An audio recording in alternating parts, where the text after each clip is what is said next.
నమస్తే, welcome to our channel. నేను మిషాల్ని. PID అంటే ఏంటి? దీనికి ఎలాంటి చికిత్స తీసుకోవాలి? ఎలాంటి మెడిసిన్ వాడాలి? ఇలాంటివన్నీ డిస్కషన్ చేసే ముందు స్టూడియోలో ఉన్నారు హోమియోపతి డాక్టర్ భరద్వాజ్ గారు ఉన్నారు. వారిని అడిగే విషయాలను తెలుసుకునే ప్రయత్నం చేద్దాం. డాక్టర్ గారు నమస్కారం. నమస్తే అండి. పిఐడి అంటే ఏంటి అసలు ఫస్ట్? సో మనము పిఐడి అంటే దాని అబ్రివేషన్ ఏంటంటే పెల్విక్ ఇన్ఫ్లమేటరీ డిసీజ్ అని కామన్గా అంటారు. బట్ మనం ICD-11 తీసుకున్నాడు. మనమంతా ఫాలో కావాల్సింది ICD-11 వరల్డ్ హెల్త్ ఆర్గనైజేషన్ నుంచి. వాళ్ళు ఏమంటారంటే దీన్ని స్పెసిఫిక్గా ఫీమేల్ పెల్విక్ ఇన్ఫ్లమేటరీ డిసీజ్ అంటారు. సింపుల్గా ఏం లేదు. ఎలా చెప్తామంటే కొంతమంది ఆడవాళ్ళు ఏం చెప్తుంటారంటే ఎప్పుడు పొత్తి కడుపులో నొప్పి అంటుంటారు. మనకు పైన అబ్డామిన్ అంటాము, కింద పెల్విక్ రీజన్ అంటాము. పొత్తి కడుపులో నొప్పి అని చెప్తూ ఉంటారు అనమాట చాలామంది. సో ఈ డిసీజ్ అనేది ఎంతమందికి వస్తుందంటే మనము ఒక 100 మంది ఆడవాళ్ళని తీసుకుంటే దాంట్లో 4 to 5% మందికి వాళ్ళ జీవితంలో ఏదో ఒక రోజు ఈ పెల్విక్ ఇన్ఫ్లమేటరీ డిసీజ్ వచ్చి ఉండొచ్చు. ఇది కామన్ డిసీజ్ అందరికీ. సో దీనివల్ల వచ్చే కాంప్లికేషన్స్ ఏంటి పెల్విక్ ఇన్ఫ్లమేటరీ డిసీజ్ వల్ల అంటే సింపుల్గా మనం చెప్పాలంటే ఇన్ఫర్టిలిటీ, పిల్లలు పుట్టకపోవడం, ఎక్టోపిక్ ప్రెగ్నెన్సీ అంటాం అనమాట. ఎక్టోపిక్ ప్రెగ్నెన్సీ అంటే ఏంటంటే యూటిరస్లోనే మన బేబీ ఎక్కడ పెరగాలి, ఒకసారి ఫర్టిలైజ్ అయిన తర్వాత గర్భసంచిలో పెరగాలి. గర్భసంచిలో కాకుండా వేరే పార్ట్స్లో కడుపులో పెరగడము, సో ఫెలోపియన్ ట్యూబ్ అంటామట, ట్యూబ్లో పెరగడము ఇక్కడంతా జరుగుతూ ఉంటుంది.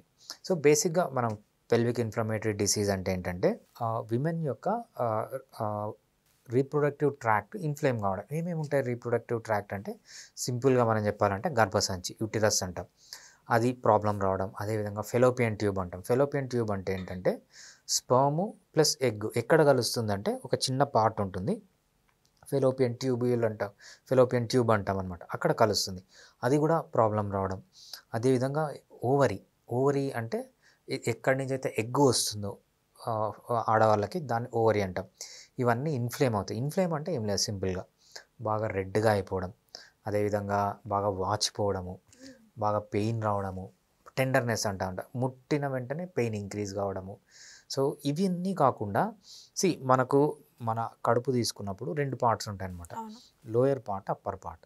లోయర్ పార్ట్లో మొత్తం పొత్తి కడుపులో రీప్రొడక్టివ్ ఆర్గాన్స్ ఉంటాయి. అప్పర్ పార్ట్లో డైజెషన్కి సంబంధించిన ఆర్గాన్స్, కిడ్నీస్ అవన్నీ ఉంటాయి. ఈ లోయర్ పార్ట్ని, పెల్విస్ని, అప్పర్ పార్ట్ అబ్డామిన్ని సపరేట్ చేయడానికి ఒక థిన్ లేయర్ ఉంటుందన్నమాట. దాన్ని ఏమంటామంటే పెల్విక్ పెరిటోనియం అంటామన్నమాట. ఆ పెల్విక్ పెరిటోనియం కూడా ఇన్ఫ్లమేట్ అయిపోతుంది. ఇన్ఫ్లమేషన్ అంటే ఏం లేదు, వాచిపోవడము, ఎర్రగా అయిపోవడము, అక్కడ పస్ ఫామ్ కావడము, పెయిన్ రావడము, టెండర్నెస్ రావడం, ఇవన్నీ జరుగుతున్నాయి. సో బేసిక్గా దీన్ని మనము పెల్విక్ ఇన్ఫ్లమేటరీ డిసీజ్ అని చెప్తాం. మరి ముఖ్యంగా పిఐడి అనే వాళ్ళకి ఏ ఏజ్ నుంచి స్టార్ట్ అవుతుందంటే ఏం చెప్తారు డాక్టర్ గారు? సో పెల్విక్ ఇన్ఫ్లమేటరీ డిసీజ్ అనేది మనకు నార్మల్గా అన్ని ఏజెస్లో వచ్చే ఛాన్స్ ఉంటుందండి. But especially middle ages, so ఎప్పుడైతే విమెన్కి మ్యారేజ్ అవుతుందో లేకపోతే అడల్ట్ విమెన్కి ఎక్కువ అనేది వస్తూ ఉంటుంది. సో ఎందుకు వాళ్ళలో ఎక్కువ అనేది వస్తుంటుందంటే మనము బేసిక్గా కాజ్ అర్థం చేసుకోవాలి. మనకు ఈ పెల్విక్ ఇన్ఫ్లమేటరీ డిసీజ్ అనేది చాలా రకాలుగా వస్తుందన్నమాట. దాంట్లో మెయిన్ ఏంటంటే సెక్షువల్లీ ట్రాన్స్మిటెడ్.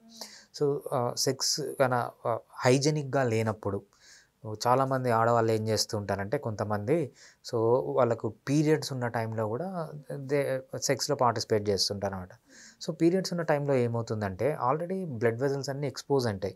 ఆ టైంలో బ్యాక్టీరియా కానీ, వైరస్ కానీ, ఫంగస్ కానీ, ప్రోటోజోవన్స్ కానీ ఇన్ఫెక్ట్ చేయడం చాలా ఈజీ అనమాట. సో ఎస్పెషల్లీ సేఫ్ సెక్స్ లేకపోవడం వల్ల వస్తుంటుంది. సేఫ్ సెక్స్ అనేది లేకపోవడం, నెగ్లెజెన్స్ ఎప్పుడు చేస్తారంటే ఈ రీప్రొడక్టివ్ యాక్టివ్ ఉన్నప్పుడు చేస్తారు కాబట్టి. సో సెక్షువల్లీ యాక్టివ్ విమెన్లో మనము ఈ పెల్విక్ ఇన్ఫ్లమేటరీ డిసీజెస్ కామన్గా చూస్తూ ఉంటాం. ఈ పిఐడి లక్షణాలు ఎలా ఉంటాయంటే ఏం చెప్తారు డాక్టర్? రైట్. పిఐడి లక్షణాలు మనకు సింపుల్ నుంచి సివియర్ కాంప్లికేషన్స్ ఉంటాయండి. మెయిన్గా వీళ్ళు చెప్పేది ఏంటి అంటే ఫస్ట్ పొత్తి కడుపులో నొప్పి అంటూ ఉంటారు. పొత్తి కడుపులో నొప్పి అంటారు. అదేవిధంగా టచ్ చేస్తే పెయిన్ అనేది పెరుగుతుందనమాట. దాన్ని టెండర్నెస్ అంటామన్నమాట. పొత్తి కడుపులో టెండర్నెస్ ఉండడము. అదేవిధంగా వీళ్ళ కామన్ సిమ్టమ్ ఏంటంటే ఇన్ఫర్టిలిటీ, మ్యారేజ్ అవుతుంది, పిల్లలు పుట్టకపోవడము. ఇంకో కామన్ సిమ్టమ్ ఏంటంటే ఎక్టోపిక్ ప్రెగ్నెన్సీ అంటాం. బేబీ అనేది ఎగ్ స్పర్మ్ కలిసిన తర్వాత బేబీ యూటిరస్లో గర్భసంచిలో పెరగాలి. ఇక్కడ పెరగకుండా ఆ గర్భసంచి నుంచి వచ్చే ట్యూబ్లో పెరగడం కానీ, లేకపోతే గర్భసంచి బయట అబ్డామిన్లో పెరగడం కానీ, ఇవన్నీ మనం ఏమంటామంటే ఎక్టోపిక్ ప్రెగ్నెన్సీ అంటాం అనమాట. ఎక్టోపిక్ ప్రెగ్నెన్సీ కూడా one of the common symptoms అనమాట దీంట్లో. ఇంతే కాకుండా వీళ్ళకి బ్యాక్ పెయిన్ ఉంటుంది బాగా. సివియర్ బ్యాక్ పెయిన్ ఉంటుంది. తర్వాత ఏమంటామంటే డిస్పెరోనియా అంటామంట. డిస్పెరోనియా అంటే సెక్షువల్ ఇంటర్కోర్స్ జరిగేటప్పుడు ఆ వజైనల్ ఏరియాలో సివియర్ పెయిన్ రావడాన్ని డిస్పెరోనియా అంటామన్నమాట. ఆ ప్రాబ్లం కూడా ఉంటుంది. తర్వాత వీళ్ళకి ఏంటంటే ఫీవర్స్ రావడము, వామిటింగ్ సెన్సేషన్స్ రావడము, వామిటింగ్ రావడము. సో ఏదైతే మనము సిస్టమిక్ సంబంధించిన సిమ్టమ్స్ కూడా మనం కామన్గా వీటిలో చూస్తూ ఉంటాం. ఆల్మోస్ట్ వీళ్ళలో ఎంతమంది ఉంటారు ఇట్లా ఈ పిఐడి ఉన్న వాళ్ళు ఎంతమంది ఉంటారంటే ఏం చెప్తారు డాక్టర్ గారు? రైట్. మనకు సెన్సెస్ ఏం చెప్తాయంటే 100 మంది ఆడవాళ్ళని తీసుకుంటే, మనం ర్యాండమ్గా బయటికి వెళ్ళి 100 మంది ఆడవాళ్ళని తీసుకుంటే దాంట్లో 4 నుంచి 5 మందిలో వాళ్ళ జీవితంలో ఏదో ఒక రోజు వాళ్ళకు పెల్విక్ ఇన్ఫ్లమేటరీ డిసీజ్ ఎక్స్పీరియన్స్ అంటారనమాట. అంటే అంత కామన్ అనమాట. అంటే 100 మందిలో 5 మందికి ఈ డిసీజ్ అనేది వాళ్ళ జీవితంలో ఏదో ఒక రోజు వచ్చి ఉంటుంది. అంత కామన్ ఈ డిసీజ్. దీనికి ఎలాంటి మెడిసిన్ అయితే వాళ్ళకి ఉపయోగపడుతుంది, ఎలాంటి జాగ్రత్తలు తీసుకోవాలి వీళ్ళు అని అంటే ఏం చెప్తారు డాక్టర్ గారు? రైట్. సో మనం ఫస్ట్ వీళ్ళు కామన్గా ఏం చేస్తారు అది తెలుసుకుంటే మనం అలోపతి ట్రీట్మెంట్ అంటాము, లేకపోతే వెస్ట్రన్ మెడిసిన్ అంటాము, లేకపోతే ఇంగ్లీష్ మెడిసిన్ అంటాము, ఒక గైనకాలజిస్ట్ దగ్గరికి వెళ్ళి తీసుకునే ట్రీట్మెంట్, లేదంటే ఒక కార్పొరేట్ హాస్పిటల్ దగ్గరికి వెళ్ళి తీసుకునే ట్రీట్మెంట్. ఇక్కడ ఏంటంటే ఇక్కడ జరిగే ప్రాబ్లం ఏంటంటే మామూలుగా వేరే most of the disease bacterial cause ఉంటుందన్నమాట. ఈ పెల్విక్ ఇన్ఫ్లమేటరీ డిసీజెస్లో బ్యాక్టీరియానే కాకుండా కామన్గా ఉండేది ఫంగల్ ఇన్ఫెక్షన్స్ ఉంటాయి, వైరల్ ఇన్ఫెక్షన్స్ ఉంటాయి, అదేవిధంగా ప్రోటోజోవల్ ఇన్ఫెక్షన్. ప్రోటోజోవా అంటే పారాసైట్ అంటాం. సో ఇవన్నీ డిఫరెంట్ ఆర్గానిజమ్స్ అక్కడ ఉండేటప్పటికి వీళ్ళు మల్టిపుల్ మెడిసిన్స్ వాడాల్సి వస్తుందన్నమాట. యాంటీబ్యాక్టీరియల్ అంటే యాంటీబయాటిక్స్ వాడాలి, యాంటీ ఫంగల్స్ వాడాలి, యాంటీ ప్రోటోజోవన్స్ వాడాలి. ఓకే, ఇవన్నీ మల్టిపుల్ ట్యాబ్లెట్స్ ఎప్పుడైతే వాడతారో సైడ్ ఎఫెక్ట్స్ అనేవి ఎక్కువ అయిపోతాయి అన్నమాట. సో నార్మల్గా మనము యాంటీబయాటిక్స్ కంటే యాంటీ ఫంగల్స్కి, అదేవిధంగా యాంటీ వైరల్స్కి, అదేవిధంగా యాంటీ ప్రోటోజోవన్స్కి సైడ్ ఎఫెక్ట్స్ అనేవి ఎక్కువ ఉంటాయి అన్నమాట. దాంతోపాటు వీళ్ళకు రెగ్యులర్గా పెయిన్ వస్తుంటుంది. పెయిన్ తగ్గించడానికి పెయిన్ కిల్లర్ వాడుతుంటారు. ఇవన్నీ వాడేటప్పటికి ఏమవుతుందంటే, సో ఇన్ని వాడినా కూడా తగ్గుతుందా అంటే తగ్గదు. దీంట్లో చూసే మెయిన్ ప్రాబ్లం ఏంటంటే ఈ డిసీజ్ అనేది రిపీట్ అవుతూ ఉంటుందన్నమాట. వస్తుంది, ఒక 1 మంత్ తగ్గుతుంది, మెడిసిన్ యాంటీబయాటిక్స్ పెయిన్ కిల్లర్స్ వాడతారు, తగ్గుతుంది, మళ్ళీ వస్తుంది.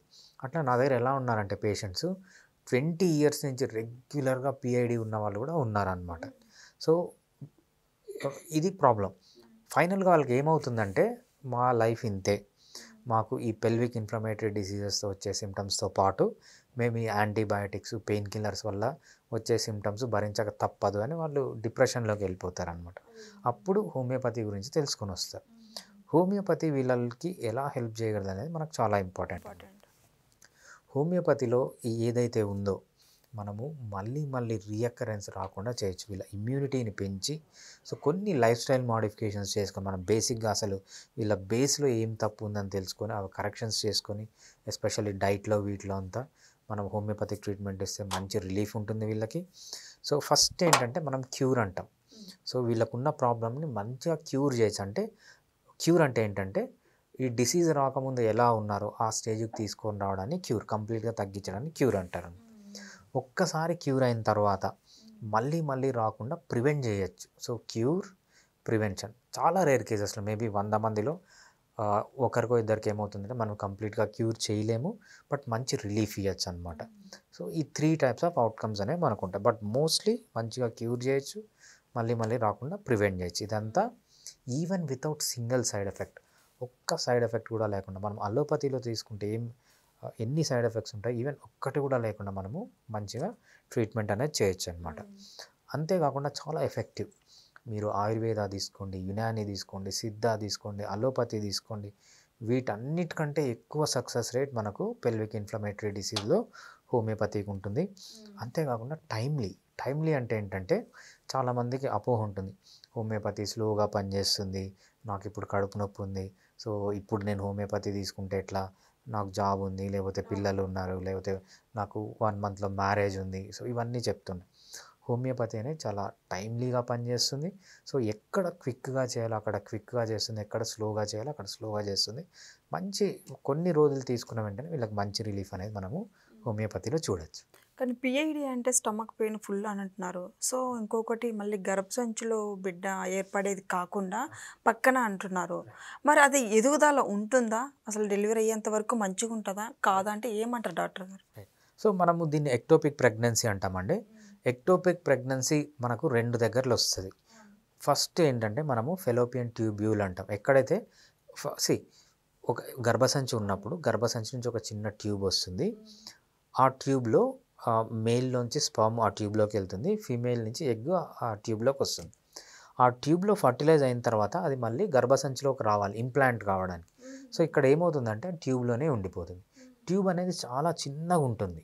రైట్? అక్కడ బేబీ పెరుగుతుంటే ఏంటంటే వాళ్ళకి సివియర్ పెయిన్ వచ్చి ఒక్కొక్కసారి అది ఓపెన్ అయిపోయి కడుపులో అంతా బ్లడ్ నిండిపోతుందన్నమాట. అది లైఫ్ థ్రెటనింగ్ కాంప్లికేషన్. మనకి ఎప్పుడైతే ఎక్టోపిక్ ప్రెగ్నెన్సీ అని తెలుస్తుందో దాన్ని మనం అబార్ట్ చేసేస్తామన్నమాట. సర్జరీ చేయాలి.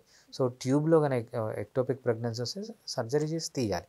అదేవిధంగా ఒక్కొక్కసారి ట్యూబ్‌లో కాకుండా అబ్డామిన్‌లో వస్తుందన్నమాట. అప్పుడు కూడా సర్జరీ చేసి తీసేయాలన్నమాట. సో ఇవన్నీ లైఫ్ థ్రెటనింగ్ కండిషన్స్. దీన్ని ఎక్టోపిక్ ప్రెగ్నెన్సీ అని తెలిసిన వెంటనే బేబీని తీసేస్తారనమాట. సో మనము సర్జరీ చేసి తీసేస్తారు. లేదంటే మదర్‌కి లైఫ్ థ్రెటనింగ్ అవుతుందన్నమాట. అవునవును.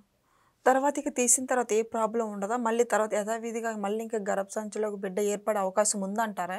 దీని తర్వాత ఏమంటారు డాక్టర్ గారు? రైట్. మోస్ట్ ఆఫ్ ది కేసెస్‌లో అండి మనము ఎక్టోపిక్ ప్రెగ్నెన్సీకి చాలా రీజన్స్ ఉన్నాయి. So one of the complications వచ్చి పిఐడి పెల్విక్ ఇన్‌ఫ్లమేటరీ డిసీజ్. ఇంకో రీజన్ వచ్చి మనము ఏమంటామంటే పిల్స్ వాడుతూ ఉంటారు చూసారా? గర్భం రాకుండా. సో వాళ్ళలో ఒక్కొక్కసారి వస్తుందన్నమాట. అప్పుడు కూడా ఈ ఎక్టోపిక్ ప్రెగ్నెన్సీలు వచ్చేవి ఉంటాయి. సో ఫస్ట్ మనం కాజ్ ఐడెంటిఫై చేయాలి. ఈ పర్టిక్యులర్ ఈమెకి ఎక్టోపిక్ ప్రెగ్నెన్సీ ఎందుకు వచ్చింది అని. కాజ్ దొరికినప్పుడు ఆ కాజ్ని మనం మంచిగా ట్రీట్ చేయగలిగితే మళ్ళీ వచ్చే ఛాన్స్ ఉండదన్నమాట. లేదు అంటే మళ్ళీ రిపీట్ అవుతుంది. చాలా మటుకు కేసెస్లో ఎక్టోపిక్ ప్రెగ్నెన్సీలో ఏమంటుంటే అన్నీ బాగానే ఉంటాయి అయినా కూడా వస్తుంది. సో వాళ్ళని మనము అన్ఫార్చునేట్ పీపుల్ అనే చెప్పాలి. సో వాళ్ళకి జస్ట్ సర్జరీ చేసి తీసేసి ఒక 1 ఇయర్ రెస్ట్ తీసుకోమంటారు. నెక్స్ట్ ఇయర్ నుంచి మళ్ళీ వాళ్ళు ప్రెగ్నెన్సీకి వెళ్ళొచ్చు అనమాట. సో ఇది మనకు రేర్ డిసీజ్ ఏం కాదు. కామన్గా విమెన్లో జరుగుతూ ఉంటుంది ectopic pregnancy. Most of the cases almost అన్ని కేసెస్లో మళ్ళీ బేబీ పుట్టే ఛాన్స్ ఉంటుందండి. మనకు సెకండరీ కాంప్లికేషన్స్ ఏం లేకుండా ఉంటుంది. ఓకే. ఈ పిఐడి అనేది ఫుల్ స్టమక్ పెయిన్ అంటున్నారు. వాళ్ళకేమన్నా ఫుడ్ ఏమన్నా తీసుకునే చర్యలు ఏమన్నా ఉంటాయా? అండ్ నెక్స్ట్ ఇక వాళ్ళకి అంటే జాబులు చేసే వాళ్ళకి కానీ, ఇప్పుడు ఇంట్లో ఉన్న వాళ్ళకి కానీ చాలామంది ఇబ్బంది పడుతుంటారు ఆ పెయిన్‌కి. అసలు ఎలాంటి నిర్ణయాలు తీసుకోబోతుంటారంట? ఏం చెప్తారు డాక్టర్? రైట్. సో మెయిన్గా మీరు డైట్ గురించి అడిగారండి. డైట్కి పిఐడికి డైరెక్ట్గా లింక్ ఏం లేదు. బట్ మీరు మంచి డైట్ తీసుకొని బాగా నిద్రపోయి బాగా ఎక్సర్సైజ్ చేసి స్ట్రెస్లెస్ లైఫ్లో ఉండి అలవాట్లు ఆల్కహాల్ స్మోకింగ్ ఇవన్నీ లేకుండా ఉంటే మీలో మంచి ఇమ్యూనిటీ వచ్చి ఇట్లాంటి ఇన్ఫెక్షన్స్ దూరంగా ఉండడానికి ఛాన్స్ ఉంటుంది. బట్ డైరెక్ట్గా ఫుడ్కి పిఐడికి ఏమన్నా సంబంధం ఉంటుంది? ఏం సంబంధం లేదు. సో జనరల్గా మీ హెల్త్ ఇంప్రూవ్ అయితే పిఐడి సిమ్టమ్స్ కూడా తగ్గుతాయి అనేది మనం చెప్తామన్నమాట. లాస్ట్ అండ్ ఫైనల్గా పిఐడి ఉన్న పేషెంట్లకి ఇంకేం చెప్పాలనుకుంటున్నారు మీ ద్వారా డాక్టర్ గారు? చెప్పండి. రైట్.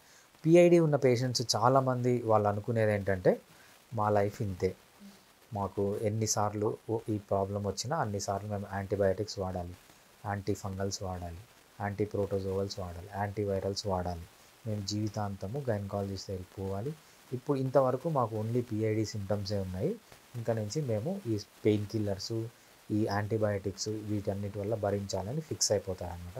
వీళ్ళందరికీ బెస్ట్ ఏంటంటే హోమియోపతి అనేది బెస్ట్ ట్రీట్మెంట్. తప్పకుండా హోమియోపతి ట్రై చేయండి. హోమియోపతిలో గత 20 ఏళ్ళ నుంచి ప్రాబ్లం ఉన్న వాళ్ళకు కూడా మంచి రిలీఫ్ అనేది హోమియోపతిలో దొరుకుతుంది. ఓకే. వీళ్ళకి ఎలాంటి టెస్టులు చేస్తే వాళ్ళకి ఉపయోగపడుతుంది అంటే ఏం చెప్తారు? మనకు స్ట్రైట్ ఫార్వర్డ్ అండి సింగిల్ టెస్ట్ మనం చేస్తాము. అదేంటంటే అల్ట్రాసౌండ్ పెల్విస్ అంటాం. అల్ట్రాసౌండ్ అబ్డామిన్ అండ్ పెల్విస్ అని ఒక చిన్న స్కాన్ చేస్తే మనకు యూట్రస్లో ప్రాబ్లం ఉన్నది అన్నీ తెలిసిపోతాయి. సో ఇక్కడ ఏంటంటే వీళ్ళకి ఇన్ఫర్మేషన్ అనేది ఈజీగా తెలిసిపోతుంది. సో ఏ స్టేజ్లో ఉంది, సో ఓన్లీ యూట్రస్లోనే ఉందా, ఫెలోపియన్ ట్యూబ్స్లో ప్రాబ్లం ఉందా, అదర్వైజ్ ఓవరీస్లో ప్రాబ్లం ఉందా, లేకపోతే పెల్విక్ పెరిటోనియంలో ప్రాబ్లం ఉందా. సో ఈ ఇన్ఫెక్షన్ వల్ల ఒక్కొక్కసారి ఏమవుతుందంటే మనకు నీరు అనేది చేరిపోతుంది అనమాట. ఆ నీరు ఏమన్నా చేరిందా, పస్ ఫార్మేషన్ అయిందా. సో మనకు ఇన్ఫెక్షన్ నెక్స్ట్ స్టేజ్ ఏంటంటే పస్ ఫార్మేషన్ అంటే ఏంటంటే చీము పట్టడం. చీము పట్టడం అనేది ఇంకా డేంజరస్. సో మనకు ఓవరీస్లో ఏమన్నా చీము పట్టిందా, లేకపోతే ఫెలోపియన్ ట్యూబ్లో ఏమన్నా చీము పట్టిందా, దీనికి స్పెషల్ నేమ్ ఉంటుందన్నమాట. ట్యూబో ఓవేరియన్ యాబ్సెస్ అంటాం అన్నమాట. అట్లా అంటే యాబ్సెస్ లాంటి సీరియస్ కాంప్లికేషన్స్ ఏమన్నా ఉన్నాయో మనము అల్ట్రాసౌండ్లో తెలిసిపోతుంది. సో దాన్ని బట్టి మనం ట్రీట్మెంట్ చేసి ఫస్ట్ ఒక అల్ట్రాసౌండ్ తీస్తాము, హోమియోపతి ట్రీట్మెంట్ ఇస్తాము, మళ్ళీ అల్ట్రాసౌండ్ తీస్తాం. సో పాత అల్ట్రాసౌండ్ని న్యూ అల్ట్రాసౌండ్ని కంపేర్ చేస్తాం అనమాట, ఎంతవరకు ఇంప్రూవ్ అయింది. So that is homeopathy. దీన్ని ఏమంటామంటే ఎవిడెన్స్ బేస్డ్ మెడిసిన్ అంటాం అన్నమాట. ఓకే. హోమియోపతి ఎలా తీసుకుంటారు మెడిసిన్ అంటే ఏం చెప్తారు డాక్టర్ గారు? రైట్. హోమియోపతి అనేది హోమియోపతి స్పెషాలిటీ ఏంటంటే 100 మంది పేషెంట్స్ ఉన్నారనుకోండి పిఐడితో బాధపడే వాళ్ళు, 100 మందికి 100 డిఫరెంట్ మెడిసిన్స్ ఇస్తాం. ఒకటే మెడిసిన్ అనేది ఉండదు. సో ఆ పర్టికులర్ కేసులో ఎందుకు వచ్చింది, లేకపోతే సిమ్టమ్స్ ఏమున్నాయని అక్కడ ఇస్తామన్నమాట. సో అట్లా పేషెంట్ని చూసి, వాళ్ళ హిస్టరీని చూసి, వాళ్ళ కాజేషన్ చూసి, ఇవన్నీ చూసి మనం డిసైడ్ చేస్తాం తప్పితే సో మనము అందరికీ ఒకటే ట్రీట్మెంట్. ఫర్ ఎగ్జాంపుల్ అలోపతిలో ఏముంది, యాంటీవైరల్స్ ఇస్తారు, యాంటీ బ్యాక్టీరియల్స్ ఇస్తారు, యాంటీ ప్రోటోజోవల్స్, యాంటీ ఫంగల్స్, ఎక్కడ పోయినా ఇదే ఉంటుంది. పెయిన్ వస్తే పెయిన్ కిల్లర్. మీరు 100 మంది మహిళలు వాళ్ళ దగ్గరికి వెళ్ళినా ఇదే ట్రీట్మెంట్, 1000 మంది పోయినా అదే ట్రీట్మెంట్. హోమియోపతిలో అలా ఉండదన్నమాట. సో వాళ్ళ సిమ్టమేటాలజీని బట్టి మారుతూ ఉంటుంది కాబట్టి మనం కేసు తీసుకున్నాకనే చెప్పడం అనేది కరెక్ట్. సో అలా చేస్తేనే హోమియోపతి సక్సెస్ఫుల్గా వర్క్ అవుతుంది. సో దానికి ఆన్సర్ ఏంటంటే మనం ఇప్పుడు చెప్పలేం. కేసు తీసుకొని ఆ విమెన్ని చూసి ఎగ్జామినేషన్ చేసి రిపోర్ట్స్ అన్నీ తీసి తర్వాతనే రెజీమ్ అనేది ఎలా ఉంటుందని చెప్పగలం అన్నమాట. Thank you doctor. థ్యాంక్స్ అండి.